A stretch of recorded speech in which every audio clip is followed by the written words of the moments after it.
There comes a moment in every toxic dynamic when the truth can no longer be avoided, not because the narcissist suddenly grows self-aware or accountable, but because the mask begins to crack.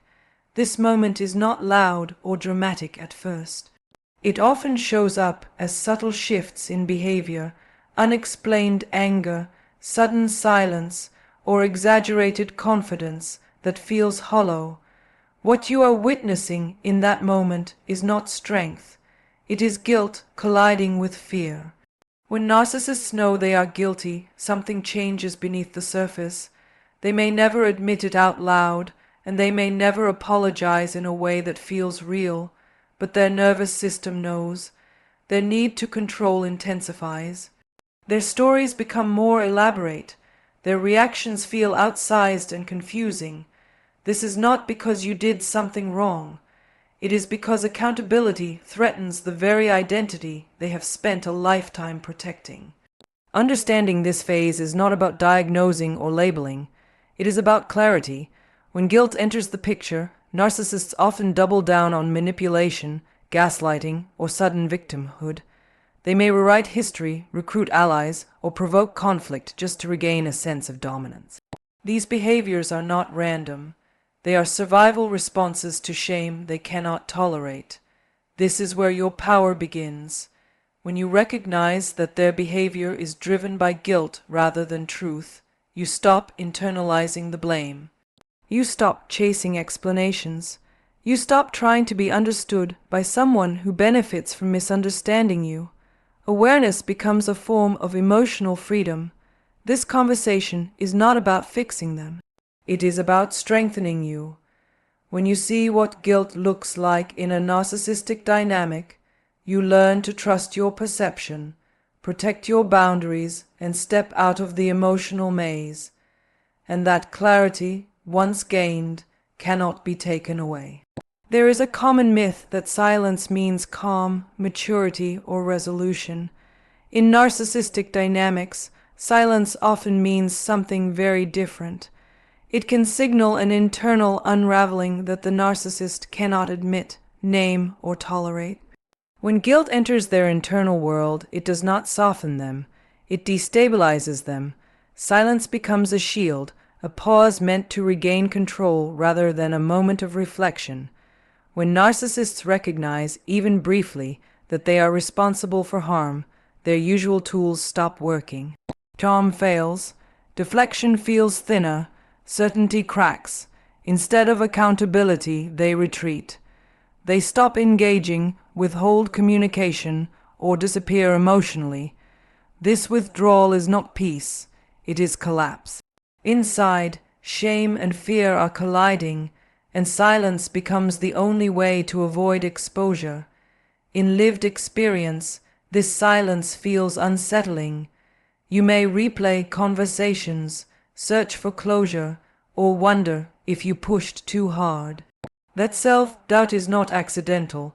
Silence is often used to shift discomfort outward, forcing you to carry the emotional weight they cannot hold. The absence of response becomes a message meant to punish, confuse, and destabilize.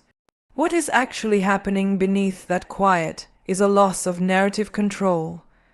Guilt threatens the story they tell themselves about being blameless, superior, or misunderstood.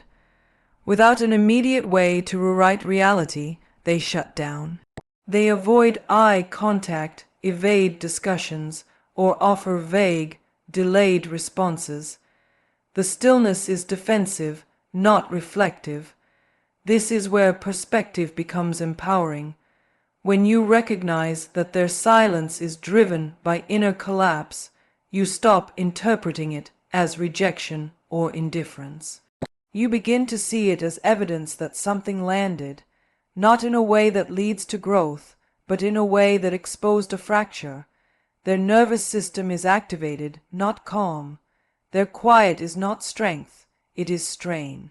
In your own life, this realization changes how you respond.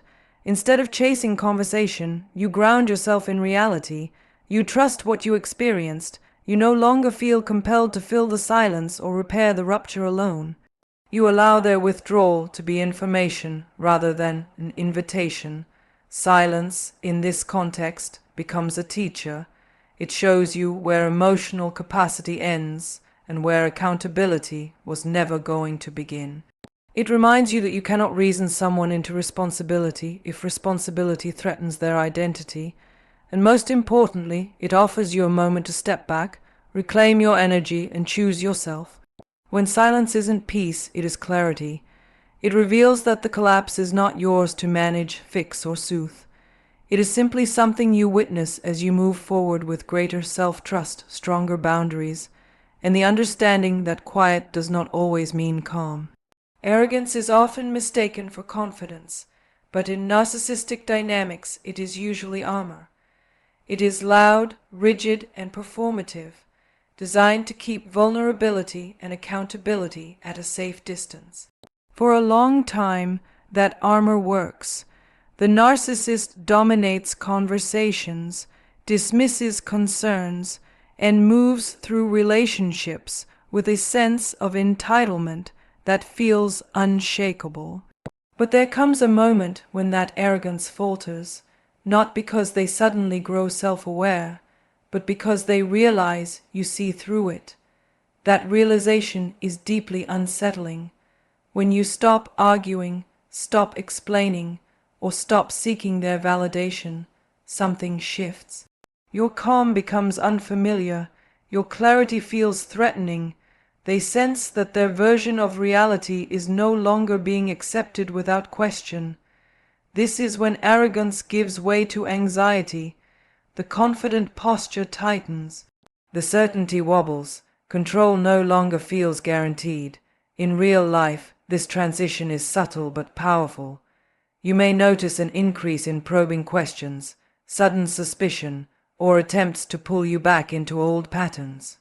They may exaggerate achievements, provoke reactions, or create chaos where there was none. These behaviors are not signs of renewed strength. They are signs of fear. Anxiety surfaces when the narcissist realizes that the gaze they once controlled is now clear and steady. This anxiety does not lead to humility.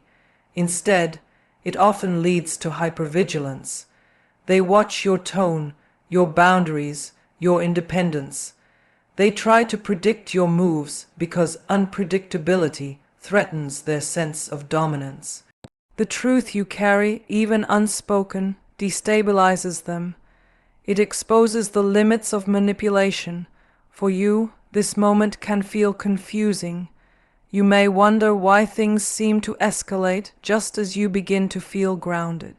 The key is understanding that your growth disrupts the dynamic. When you no longer mirror their narrative, they lose the ability to define you. Anxiety emerges because they cannot control what they cannot distort. This is where empowerment takes root. Seeing this shift allows you to stop personalizing their reactions. You recognize that their discomfort is not caused by your cruelty or coldness, but by your clarity. You are no longer playing the role assigned to you. You are standing in your own perception. Living this truth means choosing steadiness over engagement. It means responding less, explaining less, and trusting yourself more. The more anchored you become, the more their anxiety reveals itself. And in that contrast, you find confirmation that seeing the truth was never the problem. Losing control was. From arrogance to anxiety, the shift marks a turning point.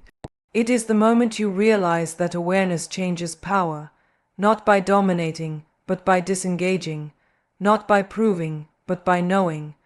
When guilt surfaces in a narcissistic dynamic, it rarely leads to accountability. Instead, it activates a familiar triad of behaviors designed to protect the ego at all costs: deflection, denial, and drama. These are not random reactions. They are lastries, or weapons used when control is slipping and the truth is too close for comfort. Deflection is often the first move. Attention is redirected away from the harmful behavior and placed squarely on your tone, your timing, or your supposed flaws. The original issue disappears beneath a pile of side arguments. You may find yourself defending your character instead of addressing what actually happened. This tactic is effective because it creates confusion and drains emotional energy, leaving you doubting your own focus. When deflection no longer works, denial steps in. Facts are minimized, rewritten, or erased altogether. Conversations you clearly remember are dismissed as misunderstandings or overreactions. Patterns of behavior are framed as isolated incidents. This is not a failure of memory. It is a refusal to tolerate shame. Denial allows the narcissist to preserve an internal image of innocence, even when evidence suggests otherwise. Drama often follows when both deflection and denial fail to restore dominance. Emotions escalate suddenly. There may be explosive anger, exaggerated victimhood, or manufactured crises. The goal is not resolution, it is distraction. Drama pulls the spotlight away from guilt and places it on chaos, forcing you into a reactive state where clarity becomes harder to maintain. In lived experience, this cycle is exhausting. You may feel pulled into arguments that go nowhere, emotional storms that leave you depleted, and narratives that constantly shift. The common thread is not your behavior. It is their inability to sit with responsibility. These tactics are designed to overwhelm your nervous system so that their guilt never has to be named. Recognizing this pattern is a turning point. When you see deflection, denial, and drama for what they are, you stop trying to win fairness from someone who is invested in avoidance. You begin to understand that the escalation is not about the issue at hand. It is about protecting a fragile sense of self. This awareness invites a different response. Instead of engaging in circular debates, you step back, you simplify your communication, you hold your boundaries without over-explaining. You let their reactions belong to them. In doing so, you reclaim your emotional space. In your own life, this shift brings strength. You no longer mistake intensity for truth or volume for power. You trust your perceptions and choose peace over performance. When guilt drives deflection, denial, and drama, your clarity becomes the quiet force that ends the cycle. Rage in narcissistic dynamics is often misunderstood as strength, authority, or confidence. In reality, it is frequently the clearest evidence of guilt. When a narcissist erupts in anger after being confronted with truth, boundaries, or consequences, that rage is not power. It is a desperate attempt to outrun shame. Guilt is an intolerable emotion for someone who has built their identity around superiority and control. When faced with evidence of harm, inconsistency, or exposure, the nervous system goes into threat mode.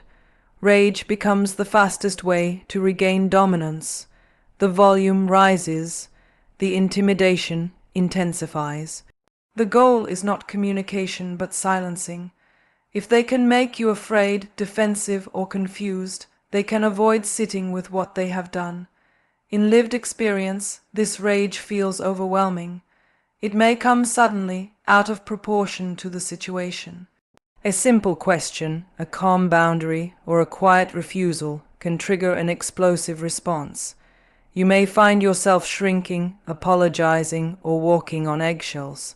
Over time, this conditions you to associate your truth with danger. That is not accidental. Rage is used to teach you that seeing clearly comes at a cost, but when you step back and observe, a different meaning emerges. Rage appears when their narrative is threatened. It surfaces when you no longer comply, no longer admire, or no longer absorb blame. In that sense, their anger is a signal that something has shifted. You are no longer as controllable as before. Understanding this changes how you interpret their behavior. Instead of internalizing their fury as proof of your wrongdoing, you recognize it as evidence of their inner conflict. Power does not need to shout. It does not need to intimidate. True confidence remains steady. Rage, by contrast, is reactive and fragile. In your own life, this realization can be liberating. You stop trying to calm storms you did not create. You stop bending yourself into smaller shapes to avoid explosions. You learn that your boundaries are not the cause of their anger. They are the trigger because they work. This awareness invites a grounded response. You disengage rather than escalate. You protect your nervous system. You choose safety, clarity, and self-respect over appeasement. You understand that you are not responsible for managing someone else's inability to face guilt. When rage is stripped of its illusion, it loses its grip. What once felt terrifying becomes information. Their anger reveals not your weakness, but your strength.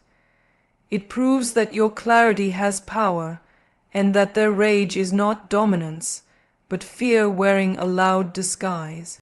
Awakening does not arrive with noise or confrontation.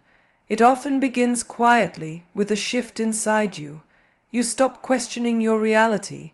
You stop over-explaining your pain. You start trusting what your body and mind have been telling you all along. In a narcissistic dynamic, this inner awakening is seismic. It changes everything, not because you confront them, but because you no longer participate in the illusion. For a long time, control is maintained through confusion, self-doubt, and emotional dependency. You are kept busy managing their moods, decoding mixed messages, and trying to earn moments of peace. But when awakening begins, you reclaim your internal authority. You see patterns instead of isolated incidents. You recognize manipulation instead of believing excuses.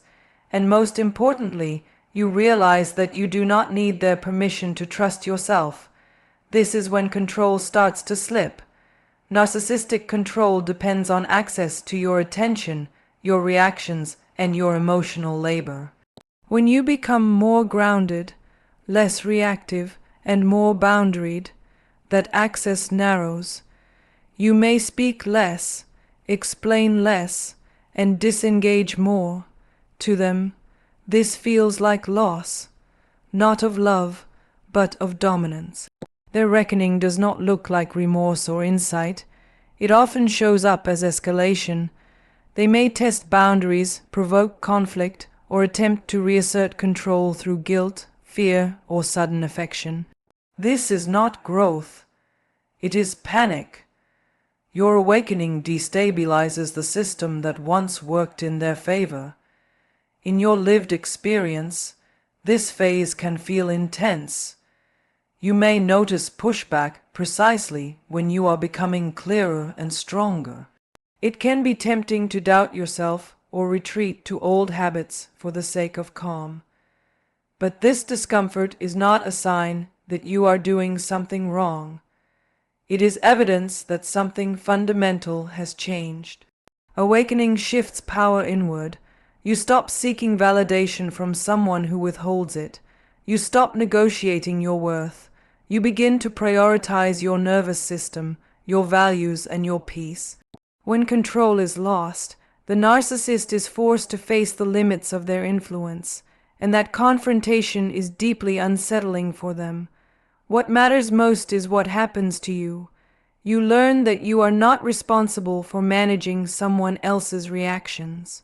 You discover that boundaries are not punishments, but protections. You realize that walking away emotionally is sometimes the most powerful act of self-respect.